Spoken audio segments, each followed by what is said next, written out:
சுஜாதா எழுதிய சிறுகதை கை. ஒருவன் தன் கையே பிரதானமாக கொண்டு ஓவியம் வரைவதில் அலாதி இன்பம் கொண்டிருந்தான். அவன் திருமணமும் ஆகிறது, அவனுக்கு குழந்தையும் ஒன்று இருக்கிறது, பெண் குழந்தை. இப்படி வாழ்க்கை நாளொரு மேனியும் பொழுதொரு வண்ணமாக வாழ்ந்து வருகின்ற போது குடும்பம் நடத்துவதற்கு கஷ்டமாக இருக்கிறது.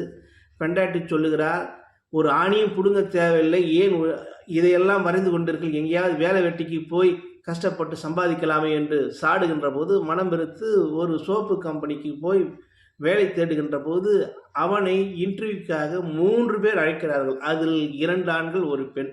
ஏனப்பா உனக்கு என்ன வேலை தெரியும் என்று கேட்கின்ற போது அவன், நான் சிறந்த ஓவியன் என்று சொன்ன. சிறந்த ஓவியனுக்கெல்லாம் இங்கே வேலை இல்லை, சேல்ஸ்மேனுக்கு தான் வேலை என்று செல்கின்ற போது, இல்லை இல்லை, நான் ஓவியம் வரைந்தாவது ஏதாவது சரி ஏதாவது பண்ணு என்றால் அந்த பெண்மணி பார்த்து உடனே ஓவியமாக வரைந்து காட்டுகின்ற போது அந்த பெண்மணி திருக்குற்ற ஐயமுற்று, உங்களுக்கு நான் வேலை கொடுக்கலாம் என்று, ஆகையால் 3வரும் சம்மதிப்பார்கள். நீங்கள் எங்களுக்கு முன்பணம் 500 ரூபாய் கொடுத்தால்தான் இந்த வேலை உனக்கு நிரந்தரம் என்று சொல்லுகின்ற போது தன் மனைவி மக்களோடு சென்று கலந்து ஆலோசித்து பார்க்குக்கு போகிறார்கள். பார்க்கில் தன் மனைவியை பார்த்து ஓவியம் வரைகிறான். ஓவியம் வரைந்த பிறகு தன் மனைவியே இவன் சிறந்த ஓவியர் என்று அனைத்துக்கு விளம்பரம் படித்து விட்டு ஒரு 10 ரூபாய் கொடுக்கிறான், நீங்களும் கொடுத்து பாருங்கள் சிறந்த ஓவியர் என்று.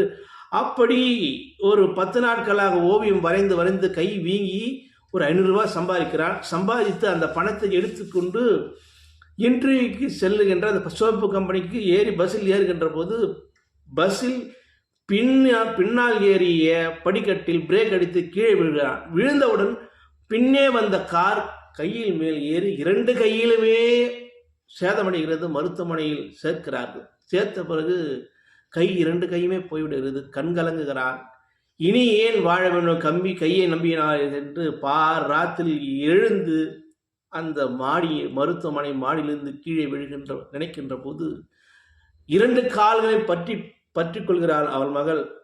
கண்ணீர் மல்கிறார். அப்பா, கை இழந்தது என்று வருந்தார்கள், நான் கையாக இருக்கிறேன், 2 கைகளை வைத்துக் கொள்ளுங்கள், உனக்காக வாழ்கிறேன் என்று அவன் மனம் நொந்து தன்னுடைய வாயால் ஓவியத்தை வரைந்து முதலில் வாயால் ஓவியம் வரைந்தான் என்றால் கையை ஓவியமாக வரைகிறான். அந்த கை இதுவரைக்கும் அவன் கையை வரைந்ததில்லை.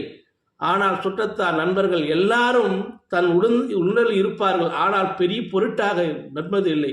அதுபோல நம்மை நம்பி நன்மை செய்பவர்களை நாம் பொருட்டாக எடுத்துக்கொள்வதில்லை. அதுபோன்ற வாழ்நாள் முழுவதும் கையாக நினைத்து வாழ்ந்தவன், கையை நம்பியவன் கையை ஓவியமாக வரைந்ததில்லை. இதுதான் கை என்று சுஜாதா எழுதி முடித்தார்.